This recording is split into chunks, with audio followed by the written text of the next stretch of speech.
Elle pleurait comme une petite fille qu'on emmène à la maternelle pour sa première rentrée, Françoise. Mais elle ne pouvait plus reculer. Elle avait prévenu tout le monde, en compagnie de son cousin Roger, pour cette première rentrée que son départ à la retraite lui fait manquer. Elle prend la route pour Saint-Jacques de Compostelle. Moi, son mari, je les accompagne pour une mise en orbite. Passage du col de Fontaille et première pause à la source baignoire où l'on savoure les croissants de Denise, notre voisine boulangère. On discute jardin avec le propriétaire qui a un petit-fils docteur en Amérique et qui commente le matériel.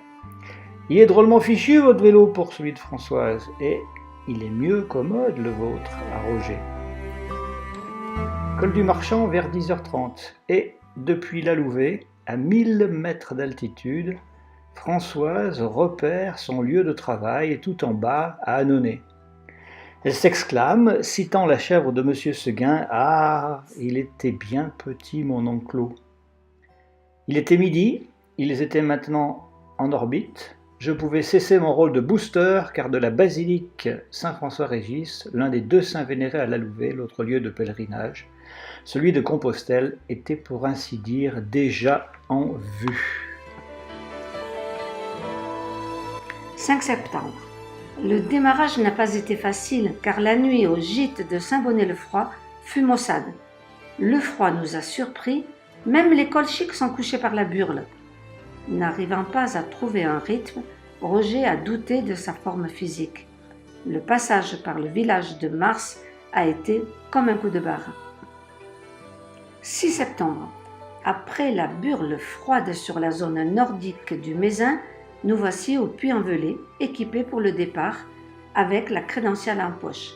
Cette carte de pèlerin où nous allons collectionner les tampons coquilles à chaque étape. L'Aubrac nous offre un paysage grandiose. Roger plane, aspiré par l'immensité. Il dit que c'est là qu'il se retrouve le mieux. Et il me dit « Mais Françoise, prends donc le temps de profiter du paysage, c'est si beau !» Mais l'odeur du regain fraîchement coupé chatouille mes narines et moi, je suis déjà aspirée par la descente. Et quelle descente! Depuis 1300 mètres d'altitude jusqu'au fond de la vallée du Lot. C'est presque une descente aux enfers, car à Estaing, mon frein hydraulique a giclé et me voilà en panne. Où réparer? Rebrousser chemin? Je n'aime pas ça. Alors, puisqu'il me reste le frein arrière, je décide de continuer et de rejoindre nos amis de Cap-de-Nac en suivant les rives du Lot. Nous pouvons alors pédaler côte à côte et bavarder Roger et moi. C'est étonnant cette rencontre avec les deux Annonayennes hier à l'hospitalité Saint-Jacques d'Estaing. Oui, Anna et Lucienne fréquentaient la poterie avec moi à la MJC d'Annonay et nous avons tous mangé la même soupe communautaire et tous dormi dans le même dortoir. Ah oui, mais ce qui serait encore plus étonnant, c'est qu'on rencontre nos autres cousins Benito et Henriette, qui sont eux aussi en train de faire le chemin, mais en voiture. Roger reste pensif un instant, puis « Henriette? Ah oui, c'est elle qui m'a donné la coqueluche quand j'étais petit, même que j'ai failli en mourir. C'est ma mère qui me l'a raconté, on me pendait par les pieds et mon père allait chercher des escargots qu'on mettait sur le sucre pour les faire baver. Et on me faisait boire ça. » Roger et moi sommes donc cousins. La sœur de mon père était mariée avec le frère de sa mère et nous nous rencontrions à Nîmes chez eux. Puis nous nous sommes perdus de vue. Mais pour les 80 ans de notre cousine commune, nous nous sommes revus et là, en parlant de voyage à vélo, c'est moi qui lui ai donné une autre coqueluche. Le virus du voyage, mais comment va-t-il s'en sortir sans bave d'escargot? Eh bien oui, c'est lui qui va en baver.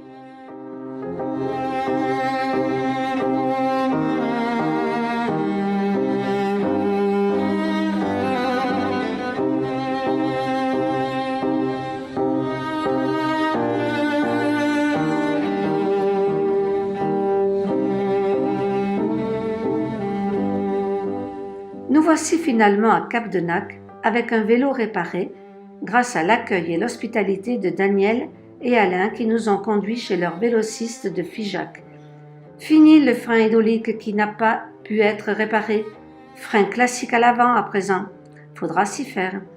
Sur le chemin, nous cherchons, puis nous suivons la coquille, qui, selon sa position, nous indique la direction. Et nous faisons la course au tampon pour orner notre crédential. Au Moyen-Âge, on appelait coquillards les faux pèlerins qui dévalisaient les vrais. Par extension, on appelle à présent coquillards les touristes qui exploitent les structures réservées aux pèlerins pour passer des week-ends pas chers. De même, on a appris qu'il part tous les jours une moyenne de 100 pèlerins du Puy, des Français, des Suisses, des Allemands et même des Québécois. Et donc pas d'anglais ? Ai-je demandé aussitôt. Non, pas d'anglais, me répond-on. Ils sont protestants et donc contre les pèlerinages. Aïe aïe aïe, j'aurais dû tourner 7 fois ma langue dans ma bouche car j'ai ajouté aussi que nous étions protestants. Un bref silence a plané. Allait-il penser que nous étions des coquillards ?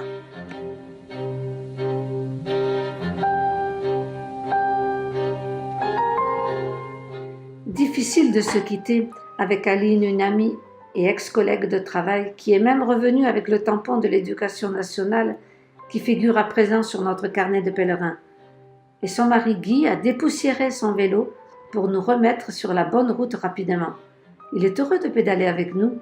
Le vélo est une cure de jouvence. Il nous quitte au rond-point de la Bastidette et se réjouit de nous faire passer ensuite par Beaufort dont il est natif. La route est très vallonnée.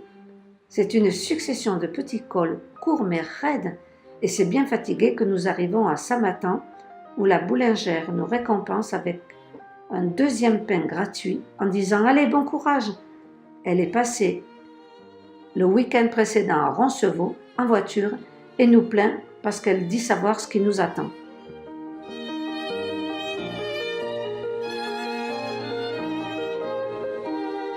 Il est déjà 11 heures, mais Roger est très bavard et toutes les recettes locales l'intéressent. Pour les oies blanches, on s'arrête un peu plus loin. Notre séance réjouit la propriétaire et comme je la photographie aussi, elle et son mari, elle nous invite à l'intérieur. Et la voilà nous cuire son poulet, sortir son bocal de foie, le saucisson à la cendre, les tomates du jardin et le floc.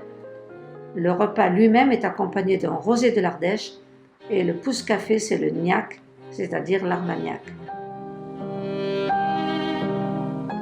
Le soir, nous nous retrouvons à l'hôpital de Mirande, mais c'est pas sans un passage obligé par la gendarmerie pour contrôler nos papiers. En effet, sur notre chemin, nous avons connu l'hospitalité organisée dans les accueils pèlerins, l'hospitalité cyclo à Cap-de-Nag, celle de mon ami à Muret, l'hospitalité spontanée de gens qui n'ont pas le temps, mais qui prennent le temps d'un certain temps avec nous. Roger est enchanté de ces accueils. C'est la richesse des rencontres qu'on ne peut pas faire en voiture et qu'il découvre.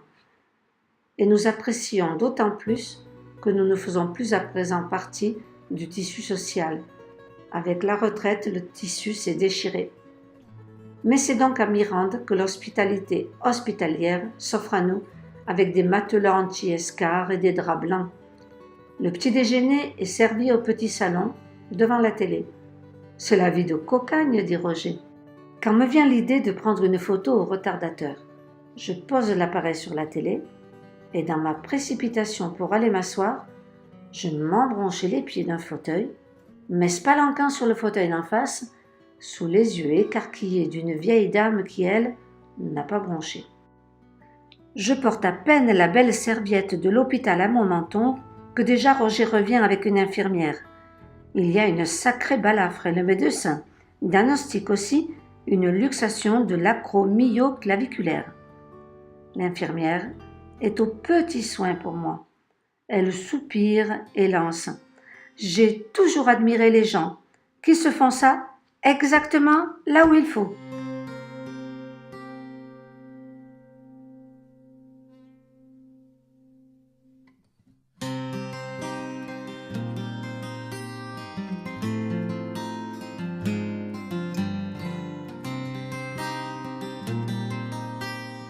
Dimanche 23 septembre. 1000 km parcourus et nous sommes en Basse-Navarre où la langue basque domine. Les Pyrénées se sont rapprochées. Peu après le gave d'Oloron, ils bruinent. Une crachouille nous caresse et nous hydrate peau et vêtements. Mais dans la côte du village de Mouskeldy, la pluie s'intensifie. J'ai mal à l'épaule et j'ai froid. S'arrêter, ce serait plus sage, car ensuite c'est le col d'Oskitch avec ses 7,5% de pente sur 5 km, mais où dormir? J'aperçois un jeune homme et je descends de vélo et je lui cours après. Il me dit d'attendre sous le préau de l'école. Il va voir monsieur le maire et il revient presque aussitôt. C'est bon, monsieur le maire va venir vous ouvrir les portes de la salle des fêtes.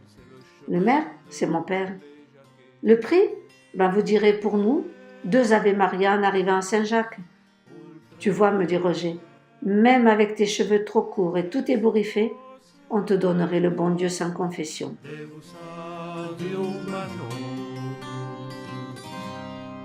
Et tout là-bas, au bout du continent, Messire Jacques nous attend. Depuis toujours, son sourire fixe, le soleil qui meurt au Finistère. Ultreia, ultreia, Jesús Señor, Deus adiuvano.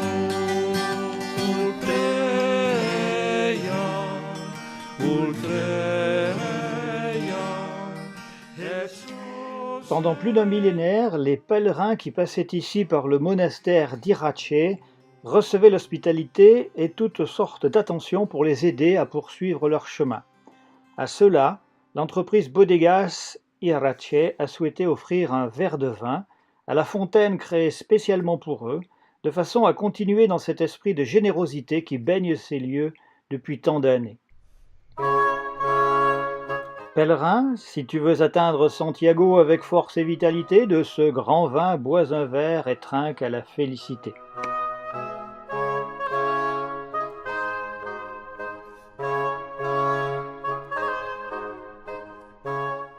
Voilà Sahagún, 70 km avant Léon. On a bien roulé. Le chemin, une histoire qui marche. Le pèlerinage, une affaire qui tourne.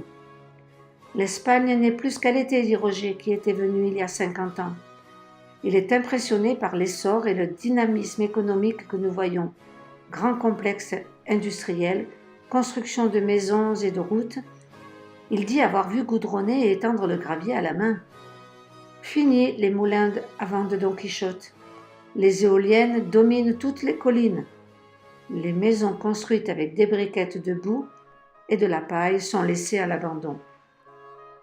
Le Camino de Santiago se fait de plus en plus touristique et alimente toute l'économie. Pour y aller, il y a maintenant l'autoroute, la voie rapide avec bande cyclable attenante. Des associations se montent pour la préservation du chemin. C'est que le pèlerin est de plus en plus riche. Il y a des pharmaciens, des médecins, etc. Car tout le monde apprécie les services qui leur sont offerts. Ce soir, nous avons trouvé une auberge neuve avec toutes les commodités et l'intimité de chacun préservée dans les dortoirs. Et pour 6 €, et les menus pèlerins à 9 € avec 1 litre de bon vin en plus.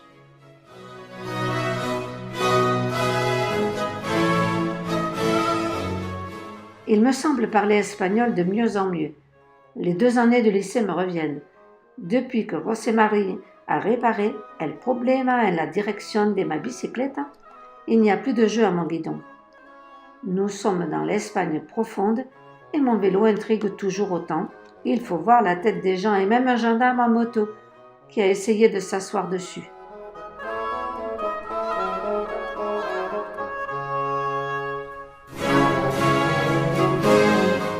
Dans les longues lignes droites entre Burgos et Léon, beaucoup de marcheurs nous ont dit être démotivés et avoir pris le quart.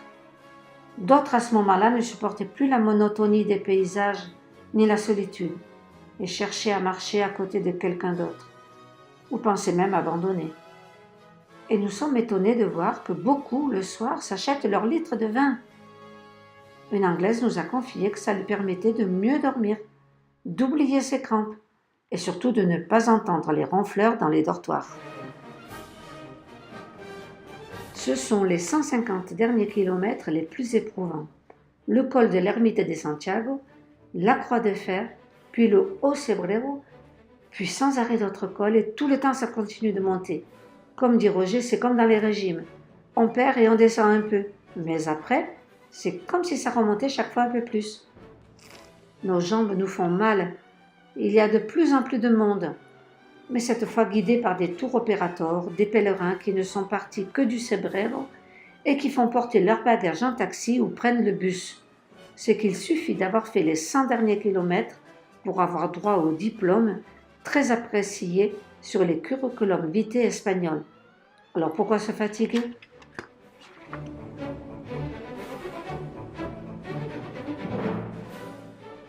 Et avec tout notre chargement, on nous prend un peu pour des fous.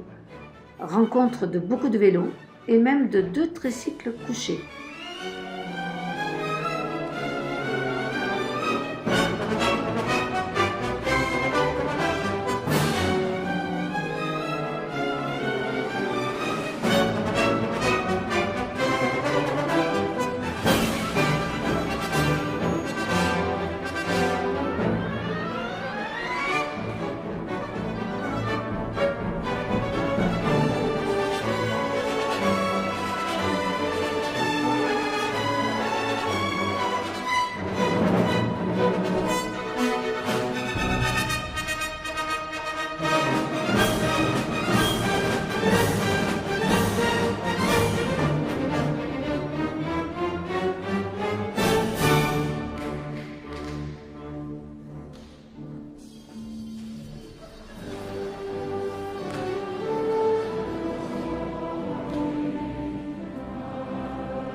Mon vélo est beaucoup plus photographié que les églises. Le temps s'est remis au beau, pourvu que ça dure, car le matin, il y a beaucoup de brouillard. On n'arrive même plus à repérer les églises, tant mieux elles deviennent payantes. On suit les flèches jaunes au radar et on fait tamponner notre carnet. Tout le monde ici fait la course au tampon. Il y avait eu l'épreuve du Haut Cebrero avec la succession de cols aux pentes très raides, puis avec la suite du chemin. C'est devenu moins haut, mais tout aussi raide chaque fois un peu. À croire que les Espagnols rapportent de la terre pour que ça monte un peu plus chaque fois. Ce qui fait dire à Roger, si seulement Saint-Jacques avait eu l'idée d'aller évangéliser la Camargue, ça aurait été plus plat. C'est à ce moment-là qu'il choisit, lui, de nourrir un rhume. Mais Saint-Jacques est avec lui malgré tout, puisque nous évoluons à travers des eucalyptus et leur odeur nous dégage les narines.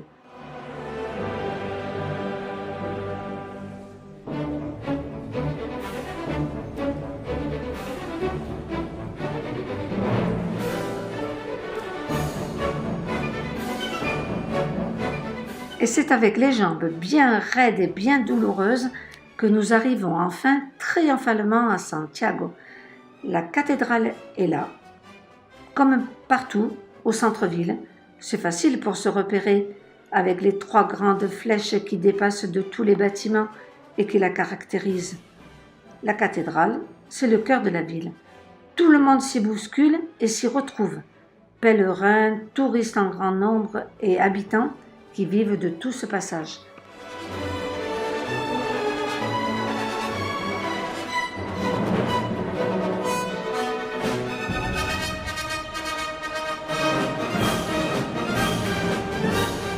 Nous retrouvons nous aussi les 2 cyclistes espagnols, Juan et José, qui nous avaient dit de goûter al mejor pulpo de la Galicia à Mérida et qui étaient si contents de nous revoir.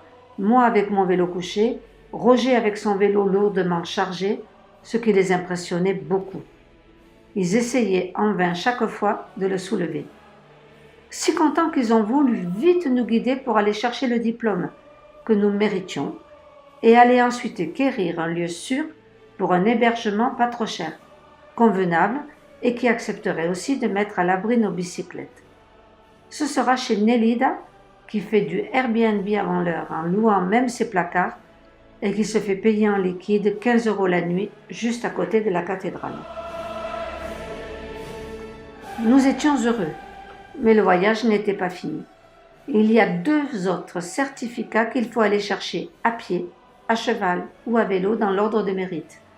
Il faut donc nous rendre là où s'arrête la terre, c'est-à-dire à Cap Finistère, là où dans l'Antiquité, on croyait que le soleil disparaissait dans l'océan.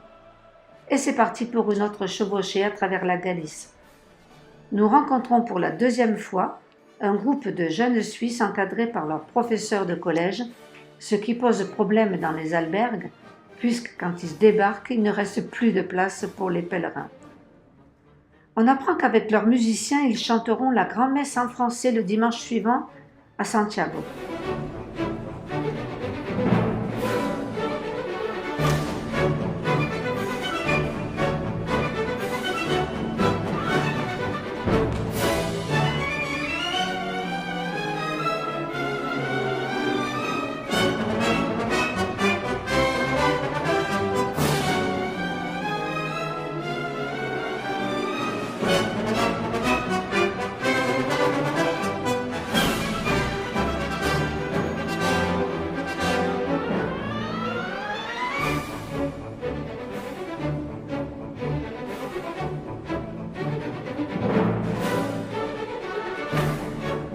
Deux jours plus tard, nous voilà à Mocha, où la légende dit que Saint Jacques a accosté. Saint Jacques dont les interventions miraculeuses auraient permis la reconquête de l'Hispanie par les rois catholiques, après des siècles d'occupation arabe, d'où son surnom de Saint Jacques le Matamor, le tueur des morts. Nos bicyclettes sont sur la surveillance d'un gardien sympa qui a déjà fait le chemin à vélo et comprend. À travers la ville déserte, ce jeudi était fête nationale en Espagne et tout le monde faisait le pont du week-end, nous sommes allés à la recherche du lieu où se délivre le diplôme final. Et nous l'avons en poche. Alors je m'octroie le droit d'aller m'étendre sur le sable blanc au soleil et tant pis si l'eau est très froide, de plonger juste quelques secondes. La visite des lieux s'imposait. Et savez-vous quelles plantes nous avons découvertes sur les rochers? De jeunes colchiques comme en Haute-Loire. C'est qu'ici, c'est donc encore la fin de l'été.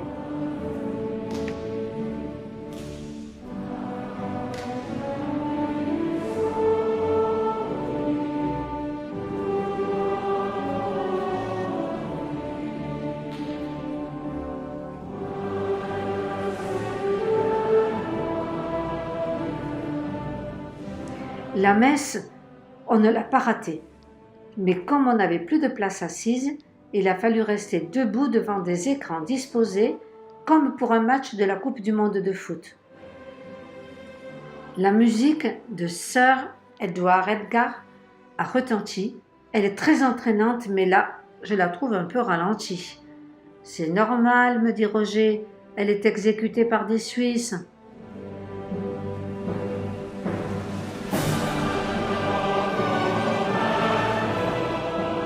Le clou du spectacle tant entendu est le fameux Botofumero, qui, actionné par 6 moines costauds, est vigoureusement balancé en travers du transept, au-dessus des personnes entassées. « Je te dis pas, me dit Roger, la responsabilité de celui qui a fait le nœud. Il paraît d'ailleurs qu'une fois ça s'est décroché, mais Saint-Jacques était là, et il n'y a pas eu de dégâts. La fumée s'est répandue à tous les vents, et avec l'odeur âcre, les grandes orgues se sont mises à résonner. Le spectacle a été très applaudi. Mais ce qui a été le plus applaudi, c'est le final, une musique de Peña, on se serait cru à la feria de Nîmes. Aussi Roger était enchanté de ce rapprochement. J'étais enchantée moi aussi, mais surtout parce que notre périple à vélo de 2100 km était réussi. et démontrer qu'en matière d'activité physique, partir à la retraite, ce n'était pas battre en retraite.